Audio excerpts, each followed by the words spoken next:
안녕하세요, 여러분. 어떤 말로 시작을 해야 할지 몰라서 일단 인사부터 드리고 시작하겠습니다. 제가 겪은 시집살이는 여러분께서 어떻게 생각하실지 모르겠지만 정말 지옥 같았고 2번 다시는 겪고 싶지 않은 일들이었답니다. 나름 시원한 복수를 하기도 했고 어딘가에 자랑을 하고 싶었지만 마땅히 제 이야기를 순수하게 즐기며 들어줄 사람들이 없어서 이곳에 이렇게 썰을 풀게 되었습니다. 오늘만큼은 제 이야기를 들어주시는 여러분들이 저의 절친이라는 생각을 해보면서 사연을 적고 소개를 해드리도록 하겠습니다.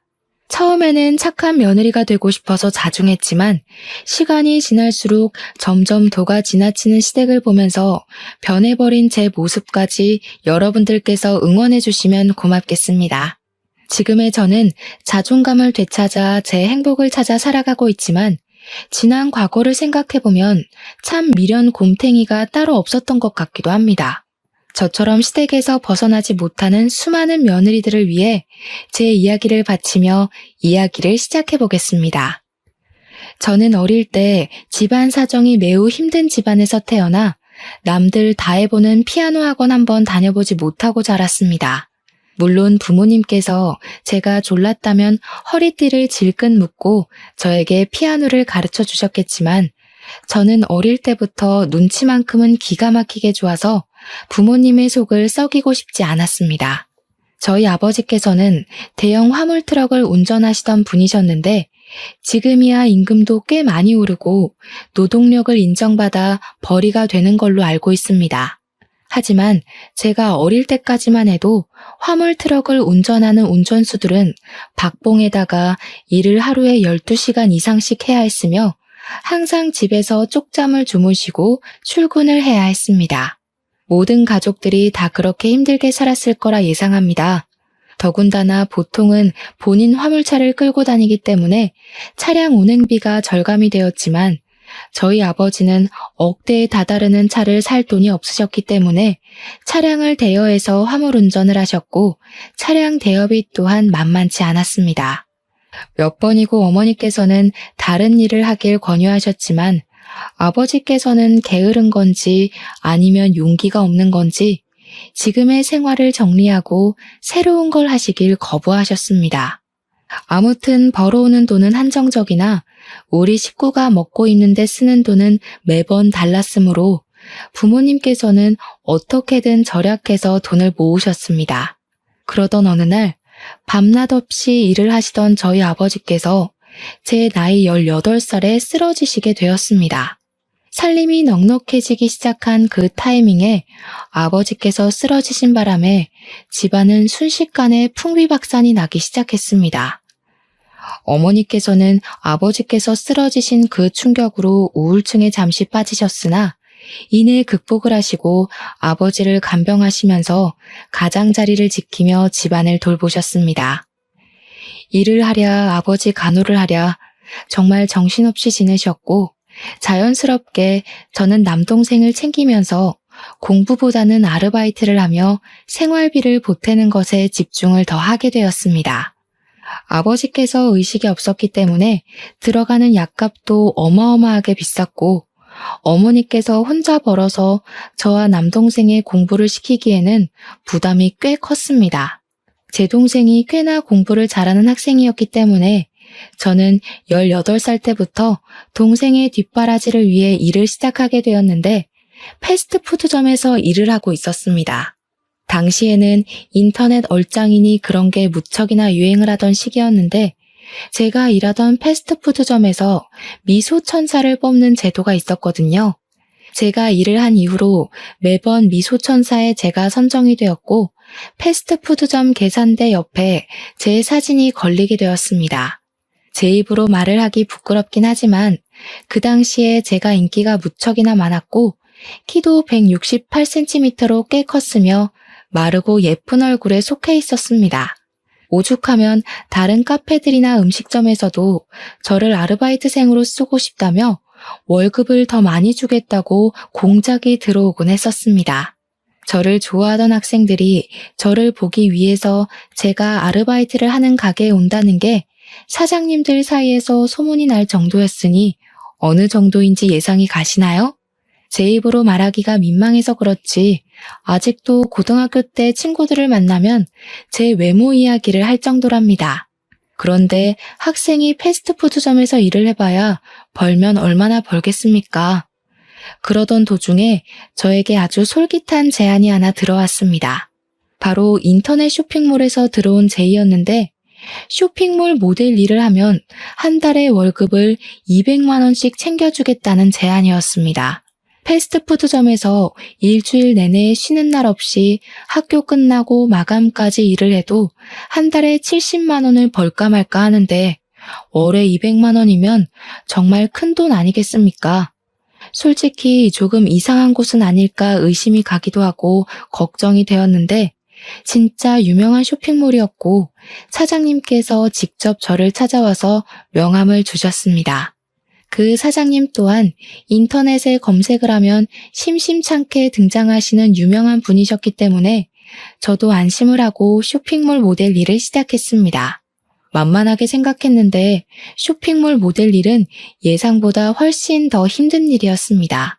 쉬지 않고 포즈를 바꾸는 것은 물론이고 화장이랑 머리도 매번 손을 봐야 했거든요.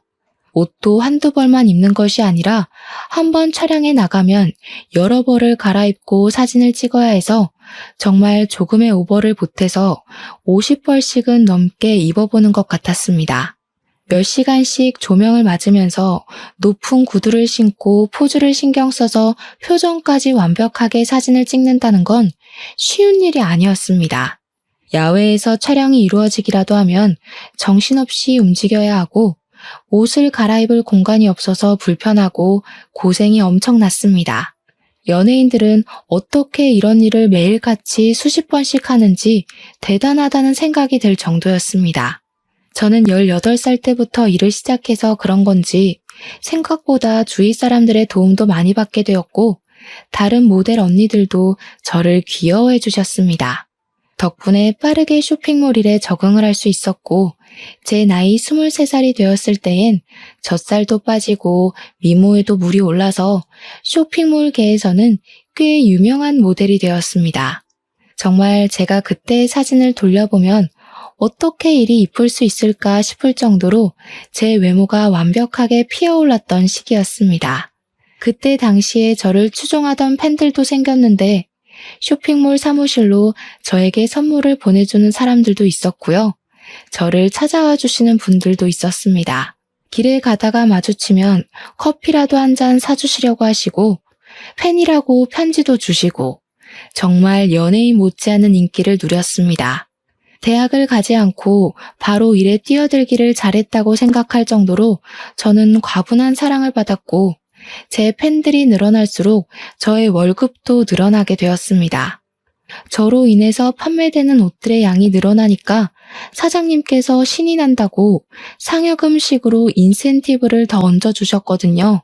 저는 그 뒤로도 쭉 쇼핑몰 모델로서 일을 하면서 돈을 벌었고 어머니께서 일을 하지 않아도 아버지의 간병에만 집중해도 돈이 부족하지 않을 만큼 벌어왔습니다. 동생의 대학 등록금도 무리 없이 지불할 수 있었고 물론 저 개인적인 사치를 할 수는 없었지만 쇼핑몰 물건을 아주 저렴하게 구매가 가능했기 때문에 아쉽진 않았습니다.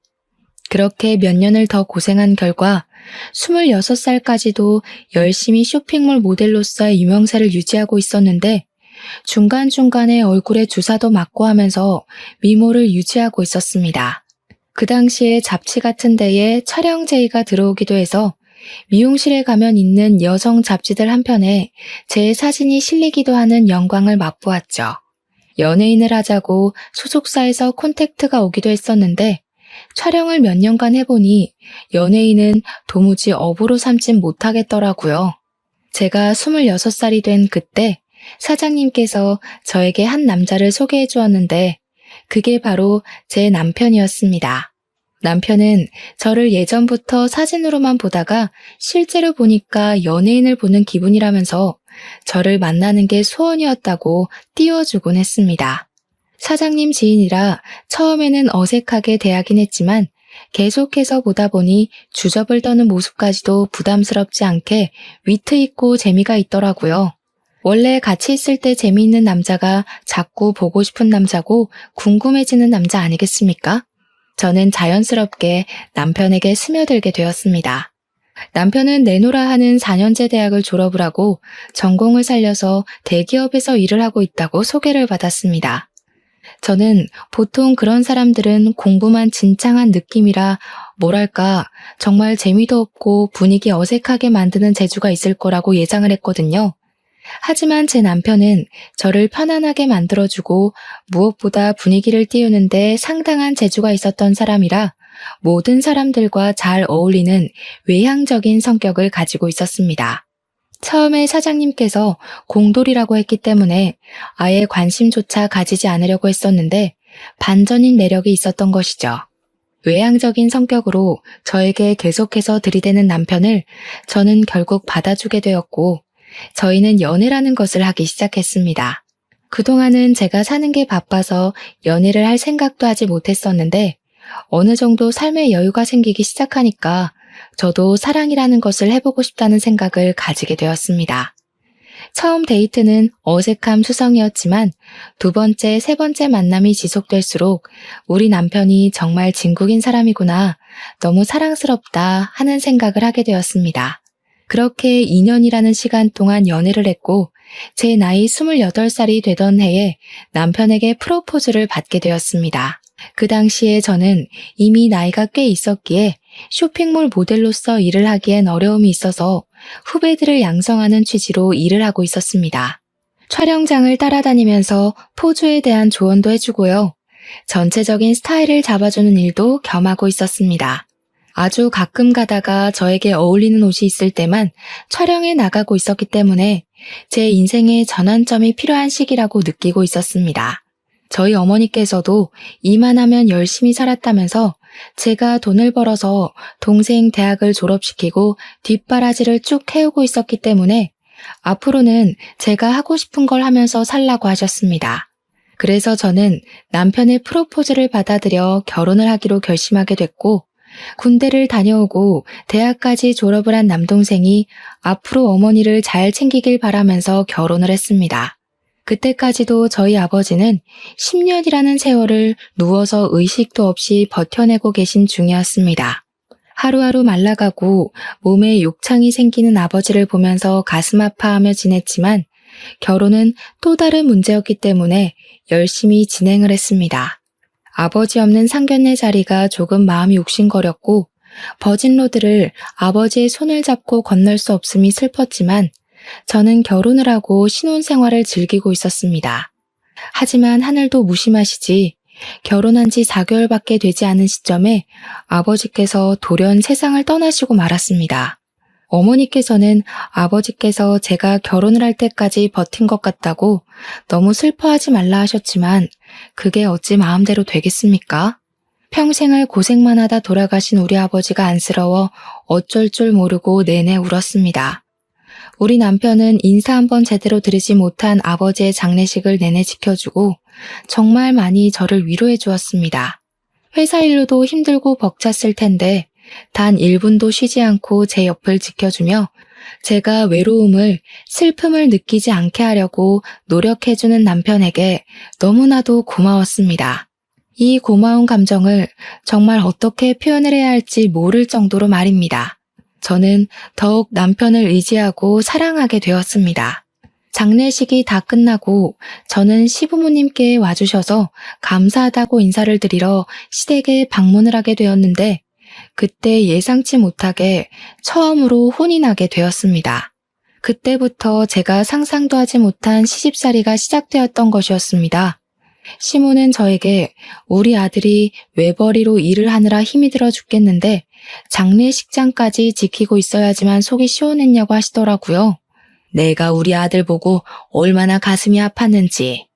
부조만 하고 가려고 들렀다가 아들 고생하고 있는 거 보니까 마음이 다 짠하더라. 얼마나 피곤하겠니? 일주일 내내 출근하고. 아휴, 그게 무슨 소리야 엄마. 내가 당연히 장인어른 장례식을 지켜야지. 그럼 누가 지켜? 얘가? 내가 지금 내 며느리한테 잔소리하는데 네가 왜 끼어드니? 가만히 있어. 무슨 모델이랍시고 설치던 것도 마음에 안 들어 죽겠는데 남편한테 힘들지 않냐고 집에 가서 쉬라는 소리도 안 하고 말이야. 손님 맞이까지 시키는 게 말이 되니? 우리 아들이 왜 육개장을 날라야 하는데? 시모가 너무 매섭게 저에게 화를 내면서 이야기를 하니까 저도 너무 당황스러웠습니다. 거기다가 그때는 제가 결혼한 지 4개월밖에 되지 않았던 시점이었을 때라 아무것도 모르고 시모의 말에 놀라서 죄송하다고 사과를 드릴 수밖에 없었습니다.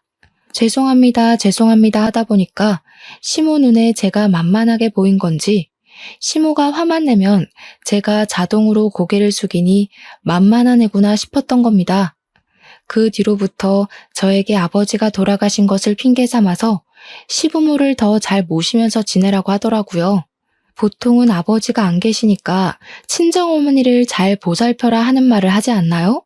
저희 시부모님은 본인들을 더 챙기라고 하셨습니다. 저에게 번듯한 대학을 졸업한 남동생이 있지 않냐고 원래 부모는 남자 쪽이 챙기는 거라면서 저한테는 본인들을 챙기라고 하더라고요. 듣다 못한 남편이 제 편을 들어주면서 잔소리 좀 그만하라고 장모님도 잘 챙길 거고 효도도 알아서 할 테니까 그만하라고 중재를 해주었습니다. 남편이 나서자 시모는 더욱 뾰족한 말투로 저에게 잔소리를 하셨죠. 본인 아들을 어떻게 휘어잡은 거냐면서요. 그날 집으로 돌아오면서 남편은 저에게 연신 미안하다는 말을 뱉었습니다. 자기가 부족해서 그런 소리를 듣게 했다면서 앞으로는 이런 일이 벌어나지 않도록 잘 막아주겠다고 약속을 꼭꼭 걸더라고요. 사실 시댁에서 남편이 중재를 해주었다는 것만으로도 고맙고 든든했는데 앞으로는 더 잘해주겠다고 하니까 저도 믿게 되더라고요. 더군다나 진심으로 이야기를 해주니 시댁에서 혼나서 우울했던 기분들이 전부 사르르 녹는 것 같았습니다. 든든한 제 편이 존재한다는 게 참으로 좋더라고요. 남편은 제 남동생이 일을 시작해서 저희 어머니를 부양하고 있는 걸 보고 사회초년생이 무슨 돈이 넘쳐서 오롯이 부담을 하겠냐고 하더라고요. 저도 남편에게 그럴 필요 없다고 결혼 전에 모아두었던 돈을 남편과 상의 후에 친정에 다 드리고 왔었는데 그 이야기를 했습니다. 그래도 결혼 전에 모은 돈이 꽤 있어서 당장 부족하진 않을 거라고 걱정하지 말라고 했더니 남편은 그건 또 도리가 아닌 것 같다고 했습니다. 우리 형편이 지금 넉넉하기 때문에 용돈 드리는 부분을 걱정하지 않아도 될 것 같다고 남편이 꼭 우리 어머니께 용돈을 드리고 싶다고 하는 겁니다. 그러면서 매달 50만 원씩 드리겠다고. 우리 남편이 대기업에 다니고 있어서 연봉이 꽤 높았거든요. 시댁에도 50만 원, 친정에도 50만 원을 드리겠다고 하니 저야 뭐 고마웠죠. 생활비 받아 쓰는 데엔 문제가 없었으니까요.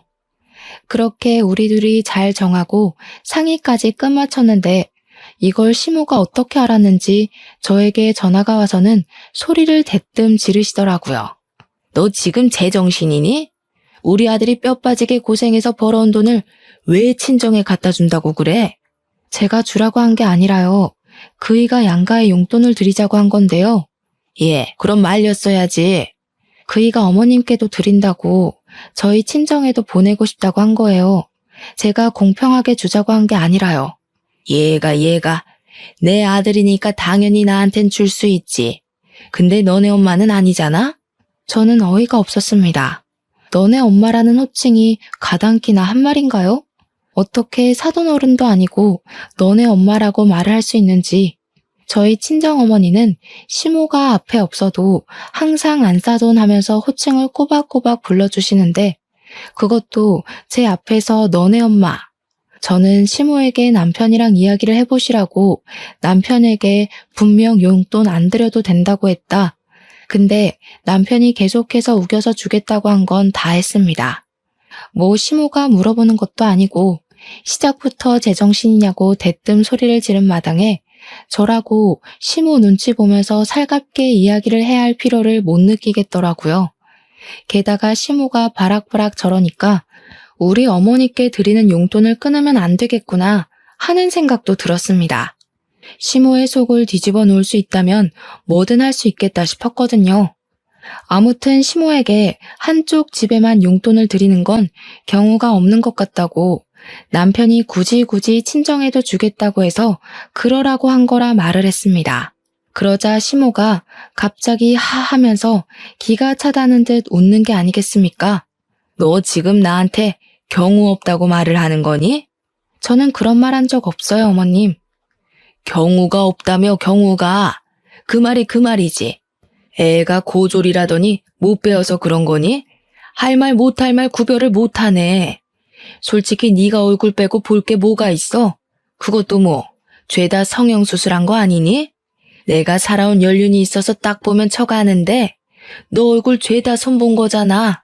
그러면서 제 외모에 대한 공격을 시작하는데 저 정말 맹세코 얼굴에 주사는 몇 번 맞아본 적 있어도 수술은 해본 적이 없었거든요. 굳이 이 얼굴로도 충분히 잘 먹고 잘 사는데 제가 그 큰 돈을 주고 성형을 할 필요를 못 느낀 탓이 컸습니다.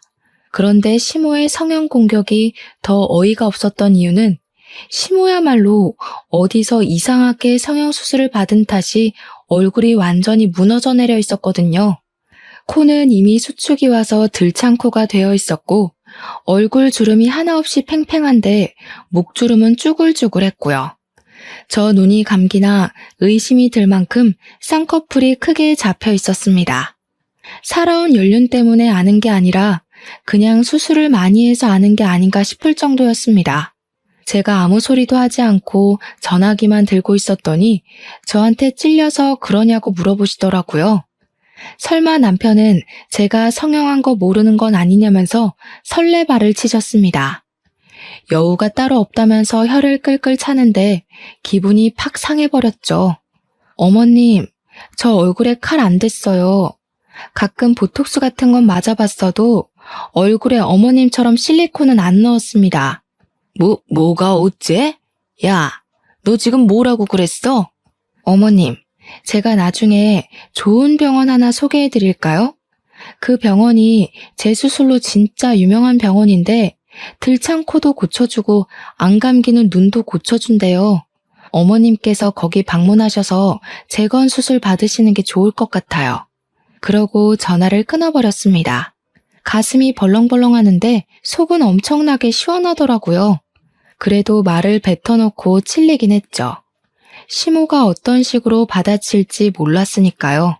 남편이 퇴근하고 오자마자 이야기를 전달해주니 깔깔 소리가 나게 웃는 게 아니겠습니까? 와, 그거 우리 엄마 콤플렉스인데. 우리 엄마 코 수술이 잘못돼가지고 들창코가 된 거거든. 무슨 실리콘이 어떻게 됐다나 뭐라나. 그러면서 저에게 너무 신경 쓰지 말라고 자기가 잘 막아주겠다고 이야기를 해주어서 일단 한시름 놓게 되었습니다. 아니나 다를까 며칠 뒤에 시댁에서 주말에 밥을 먹자며 부르시길래 어떤 말을 하실까 싶어 잔뜩 긴장을 하고 시댁에 방문하게 되었습니다.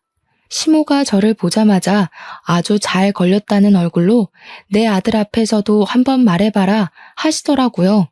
저는 무슨 말인지 모르겠다는 듯이 시모를 쳐다보니까 가증스러운 얼굴 하지 말고 전화에 대고 말했던 것처럼 한번 해보라고 하시대요. 내 얼굴이 뭐가 어쩌고 어째? 왜? 재수씨가 뭐라고 그랬는데? 아, 별말 아니던데? 엄마 코가 들창코잖아. 재수술 잘하는 좋은 병원 소개해준다고 그랬대. 남편이 먼저 선수를 치면서 아주버님에게 이야기를 하자 시모가 헐 대놓고 소리를 내더라고요. 아주버님은 눈치가 없는 건지 일부러 그러는 건지 그거 좋은 생각이네 하면서 식사를 하시는데 일단 악의적인 발언은 아닌지 별 생각 없어 보이는 얼굴로 말을 하더라고요. 시모는 아들 새끼들 키워봐야 하나도 소용이 없다면서 다른 사람도 아니고 며느리가 자기 얼굴을 가지고 놀리는데 어쩜 자기 편을 한 번 안 들어주냐고 통곡을 하셨습니다. 밥상머리에서 갑자기 통곡을 하시니 시부가 나와서는 뭐가 이리 소란스럽냐고 무슨 일이냐고 물어보셨습니다. 그러니 시모가 또 이간질을 하고 싶은 건지 저를 혼내고 싶은 건지 똑같은 소리를 하시더라고요. 며느리가 글쎄 나한테 돼지코라고 재수술을 하라면서 내 얼굴을 가지고 놀리지 뭐야? 엄마, 말은 바로 해야지. 그렇게 왜곡을 해서 말을 하면 어떡해? 코 수술하기 좋은 병원 소개해주겠다고 한 걸 무슨 그런 식으로 비약을 해. 또다시 시끌시끌해질 조짐이 보이자 시부가 남편과 시모의 말을 딱 잘라 차단해버렸습니다. 그러길래 당신이 욕심을 적당히 냈어야지. 며느라가 너도 앞으로는 조심해서 말을 하도록 하는 게 좋겠구나. 저는 알겠다고 공손하게 대답을 했고 시모는 이 집에 자기 편 들어주는 사람이 하나 없다면서 나가 죽어야지라는 마음에도 없는 소리를 하시더라고요. 시모가 계속해서 구시렁거리는데 남편이랑 아주버님은 무슨 다른 세상에 계신 것처럼 무시를 하시더라니까요. 그런데 오히려 그런 태도가 시모를 더욱 건드리는 스위치를 누르는 행동이었던 것입니다.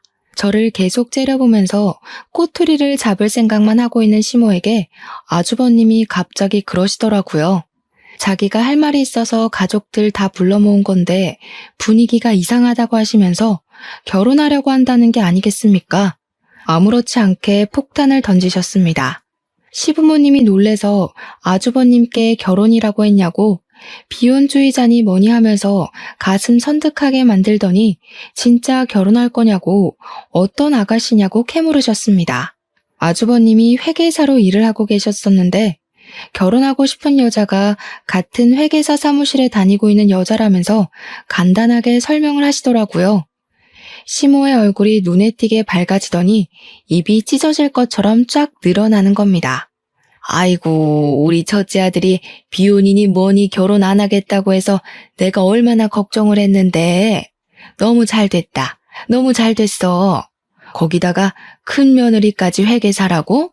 대학은 어디 나왔다니? 누구처럼 고졸이 아니라 어찌나 다행인지 모르겠다 정말. 사람이 참 치사하게 이런 걸로 나누면 안 되는 건 알지만 학벌을 무시할 수가 없더라. 기본 교양 차이가 워낙 나니까. 그 말을 하면서 저를 확 째려보시는데 도대체 제가 뭘 그리 잘못했다고 저러시는지 이해가 되지 않았습니다. 오죽하면 저희 남편이 화가 나서 학벌이 뭐가 중요하냐고 여기가 회사도 아니고 그런 거 따지지 말라고 했습니다. 그러니 시모가 학벌이 중요하지 안 중요하냐고 구시렁거리더라고요. 학벌이 왜 회사에서만 중요하니? 솔직히 너 서울대 나온 사람이랑 고졸인 사람이랑 같은 급이라고 생각하니? 월급부터가 차이 나기 시작해서 사람들의 인식 또한 차이가 나는 거란다. 누구는 좋은 대학 나와서 회계사라고 하는데 누구는 집에서 살림이나 제대로 하는지 몰라. 나도 말이야 이런 식으로 치사하게 차별하고 싶지 않거든. 근데 둘째 며느리랑 나랑 안 맞는 거 보면 딱 그 이유밖에 없는 거지.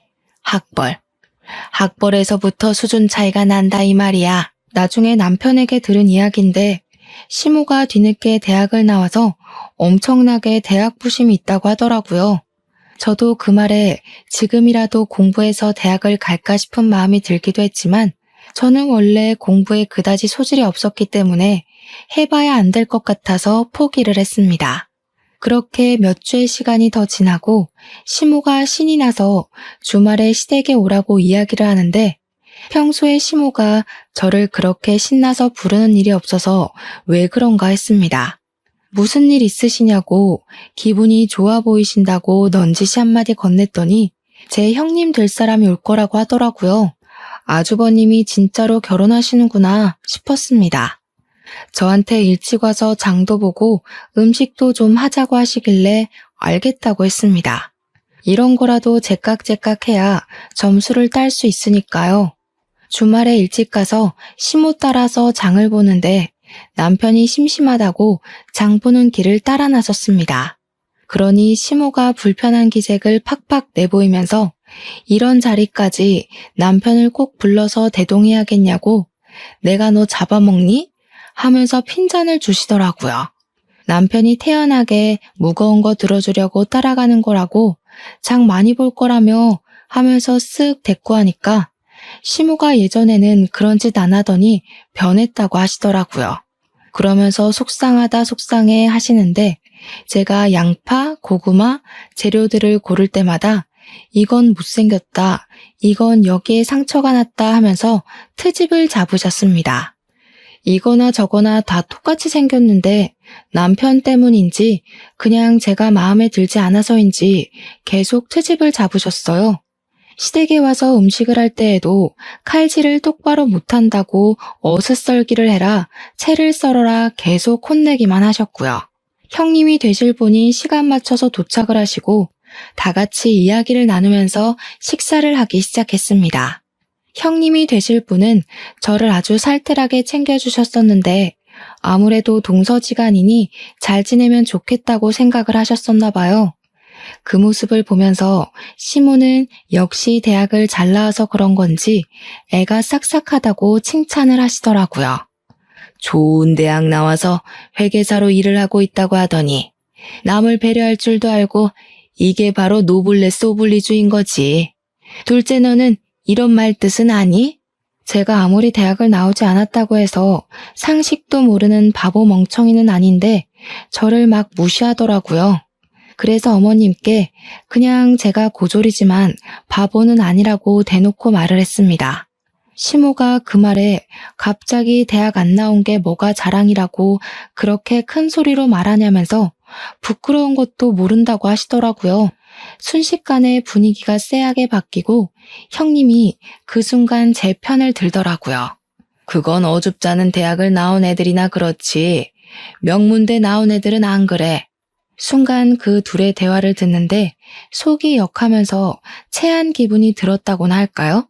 토끼가 확 올라와서 화장실에 뛰어들어가 구역질을 시작했습니다. 그랬더니 시모가 뒤에서 적어보라면서 기본 교양이 없으니 이런 자리에서 구역질을 한다고 혀를 끌끌 차는 겁니다. 그런데 형님이 저를 빤히 보더니 혹시 임신한 거 아니냐고 물어보더라고요. 순간 시댁의 분위기가 180도 변했습니다. 곰곰이 생각을 해보니까 생리를 안 한 지 좀 됐더라고요. 제가 놀래서 벙찌고 있으니 시부가 얼른 간이검사 그거 해보라고 닥달을 하셨습니다. 남편이 문연 약국을 찾아서 임신 테스트기를 사왔고 저는 온 가족이 지켜보고 있는 데서 테스트기를 꺼냈는데 두 줄이 딱 떠 있는 겁니다. 너무나도 선명한 두 줄에 온 가족이 깜짝 놀랐습니다. 남편은 저를 얼싸안고 시부도 당장 병원부터 가보라고 난리에 형님과 아주버님도 축하한다고 해주셨습니다. 결혼한 부부 사이에 당연한 일을 가지고 너네 결혼한 지도 벌써 얼마나 지났냐? 유난 떨지 마라. 어머님 기쁘지 않으세요? 그냥 축하해 주세요. 다들 시모만 멀뚱히 보고 있으니 어쩔 수 없다는 식으로 시모가 저에게 임신한 거 축하한다고 하시더라고요. 다음날 바로 병원에 찾아가니까 임신이 맞다면서 거기다가 쌍둥이를 임신했다고 심장 소리를 들려주시는 게 아니겠습니까? 남편이 같이 병원에 찾아갔는데 심장 소리 듣고 막 울더라고요. 결혼한 지 1년 만에 생긴 아이였으니 너무 신이 났고 양가에서는 어쨌든 임신을 축하해 주셨기에 태교에만 집중하기로 마음을 먹었습니다. 임신 기간 내내 남편의 극진한 대접을 받으면서 바람 불면 날아갈까, 비 오면 젖을까, 금이야 오기야 남편의 품에 감싸 안겨 지냈습니다. 그 사이에 아주버님은 형님과 결혼을 하셨고 시모는 저에게 잔소리를 하고 싶어 하셨지만 시부가 임신한 며느리 건드리지 말라고 눈치를 주셔서 꾹꾹 참으시더라고요. 물론 가끔 한마디씩 던지긴 하셨죠. 하필 가져도 쌍둥이를 가져서 우리 아들 힘들게 하냐. 애는 여자가 봐야 하니까 아들에게 맡기지 말아라 이런 것들이요. 뱃속의 쌍둥이는 일란성이었고 사이좋게 아들 하나 딸 하나였습니다. 저는 배가 많이 부른 탓에 임신 9개월 차에 유도분만을 시도했고 무사히 아들과 딸을 건강하게 출산하게 되었습니다. 그 뒤에 곧이어서 형님네도 임신 소식이 들려오며 겹경사가 집안에 일어나게 되었습니다. 그런데 제가 어릴 때부터 외모가 남달랐다고 하지 않았겠습니까? 우리 아들, 딸들이 정말 예뻐도 이렇게 예쁠 수 있나 싶게 예뻤습니다. 병원에서도 조리원에서도 딱 봤을 때 예쁜 애들 찾으면 저희 아이일 정도였고요. 예쁘다고 소문이 자자한 아이가 바로 저희 아이들이었습니다. 하지만 육아의 강도는 예쁜 것과 전혀 관계가 없더라고요. 쌍둥이를 키우면서 얼마나 체력적인 소모가 컸는지 임신하면서 찐 살이 모조리 다 빠지고 말았습니다. 시터 이모님을 고용해서 아이들을 돌봤음에도 불구하고 정말 헬류가 하는 게 뭔지 알겠더라고요. 한 명이 울면 다른 한 명도 따라 울고 밥을 주거나 기저귀를 갈아주는 거나 진짜 죽을 만큼 힘든데 저희가 남편 왜 버리지 않겠습니까? 양가의 용돈을 드리면서 시터 이모님 월급까지 드려야 하니 경제적인 부담이 되기 시작했습니다. 남동생이랑 요즘 살림하기 힘들다 이야기를 하다가 남동생이 저에게 그러지 말고 아기들도 예쁘니까 애들 데리고 아이오 쇼핑몰을 해보라고 권유를 했습니다. 제가 원래 쇼핑몰 모델도 했고 그쪽에서 오랜 시간 일했으니 도매 쪽 일도 잘 알고 있었고요.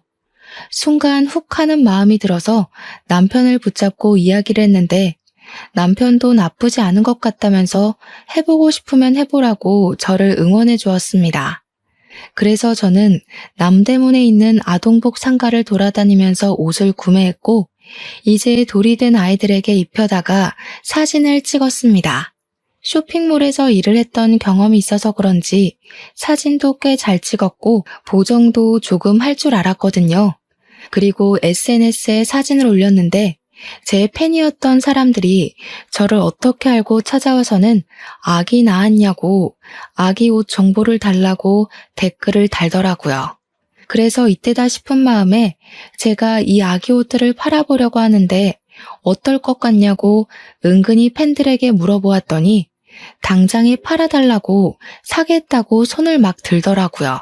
바로 사이트를 오픈하기에는 실패의 두려움이 커서 SNS를 통해서 주문을 받은 만큼만 옷을 구매해 사람들에게 배송을 하기 시작했습니다. 처음에는 많이 알려지지도 않고 해서 2, 30만 원의 수익만 나던 것이 4개월쯤 지나니까 100만 원이 넘는 돈이 수익으로 남더라고요. 장사가 점점 잘 되기 시작하면서 현금 영수증이나 카드 결제를 요구하는 사람들이 늘어나서 저는 사업자를 냈습니다. 정식으로 사이트를 오픈하고 모델은 저희 아이들로 촬영을 시작했습니다. 장사도 잘 되고 좋았는데 배송 물건 포장하는데 시간이 너무 오래 걸리더라고요. 저랑 남편이랑 둘이서 하니까요. 주문까지는 어떻게 잘 넘어가겠는데 배송이 오래 걸려서 어머니께 부탁을 드리니 친정 어머니께서 아르바이트를 흔쾌히 해주셨습니다. 저는 시급으로 계산해서 어머니 용돈을 챙겨드리고 일도 점점 늘리게 되었습니다. 그러다가 배송 나가야 할 짐이 집에 두기 어려울 정도로 불어나서 사무실까지 오픈을 하게 되었습니다. 그 사이에 형님도 출산을 하셨고 제 사업은 점점 커졌습니다. 형님이 출산을 하셨으니 병원에 시댁 식구들이랑 찾아갔는데 제가 신생아 옷을 잔뜩 사갔거든요. 형님께 선물이라고 저희 사이트에서 판매하고 있는 옷이랑 아기 액세서리 같은 걸 잔뜩 드렸더니 너무 좋아하시더라고요. 그래, 너 무슨 옷 같은 걸 판다면서? 군뱅이도 구르는 재주가 있다더니. 어머님, 군뱅이라뇨. 제가 얼마나 버는 줄 아시고 그런 소리를 하세요? 저 이제 꽤 버는 사장님이에요. 예, 말이 되는 소리를 해라. 고졸이 사업체 운영해봐야 뭘 안다고 그리 잘하겠니? 어디 가서 사기 안 당하게 조심이나 해라. 내가 너한테 바랄 건 그것뿐이다. 제가 물론 사이트를 오픈했지만 SNS 홍보도 하고 협찬이나 광고 같은 것도 잘 들어오거든요. 한 달 전에 광고나 협찬까지 붙으면 진짜 1,000만 원은 우습게 버는 수준이란 말입니다. 동서, 쇼핑몰 진짜로 잘 되던데. 새 상품 올라오는 날에는 대기해서 구매해야 되던데. 나도 사려다가 실패했어. 옷 사고 싶은 거 있으면 품절되고 그러더라. 워낙 시조카들이 예쁘니까 더 잘 되는 것 같아.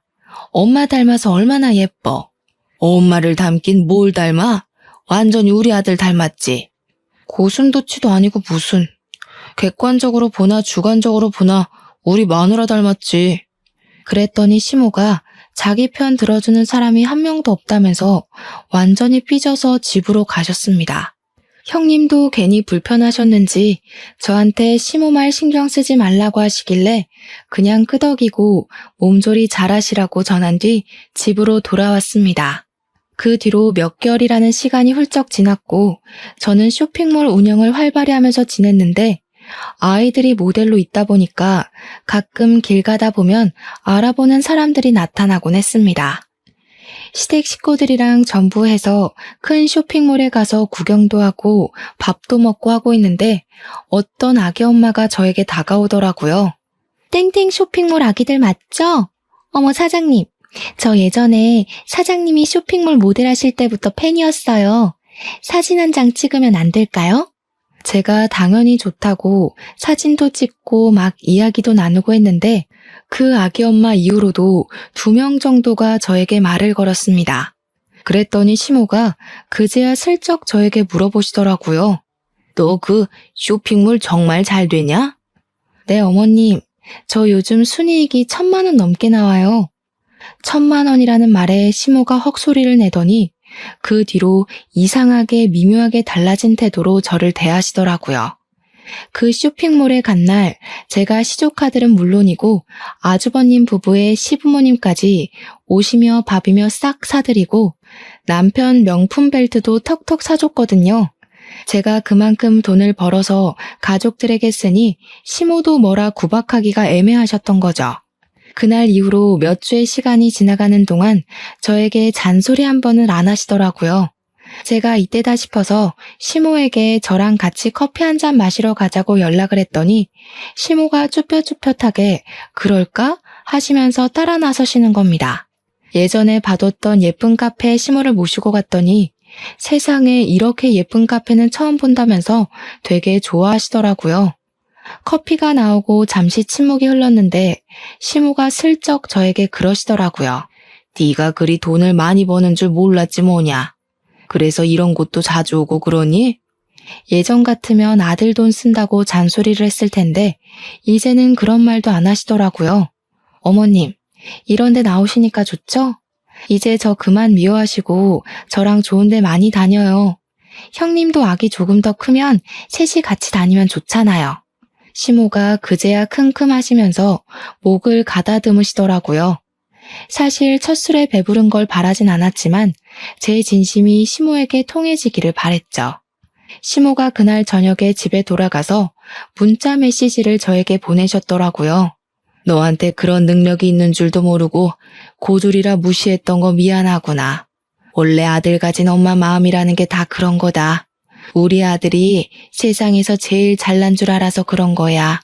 사과 문자라고 하기엔 뭔가 썩 사과같이 느껴지진 않았지만 제가 더 얄궂게 구는 건 아니다 싶어서 앞으로 사이좋게 잘 지내고 싶다고 답장을 보냈습니다. 그 뒤로 우리 집이고 시댁이고 용돈 척척 드리고 조카들 잘 챙기니까 시모가 더 이상 저를 구박하는 일은 사라졌습니다. 형님은 아이 키우느라 일을 그만두셨는데 경력 단절에 대한 걱정을 하시길래 나중에 회계사 사무실 재취업 안 되면 저희 사무실 와서 회계 좀 봐달라고 부탁드렸죠. 저도 따로 세무사에게 일을 맡기고 있었으니까 형님이 도와주시면 딱이었거든요. 그래, 집안에 사업하는 사람 있으니까 이건 참 좋네. 시모가 너무 뜬금없는 타이밍에 제 칭찬을 하니 가족들 모두 어리둥절해서 시모를 쳐다보고는 웃었습니다. 시모도 겸연쩍어 하시면서 깔깔 웃으셨고요.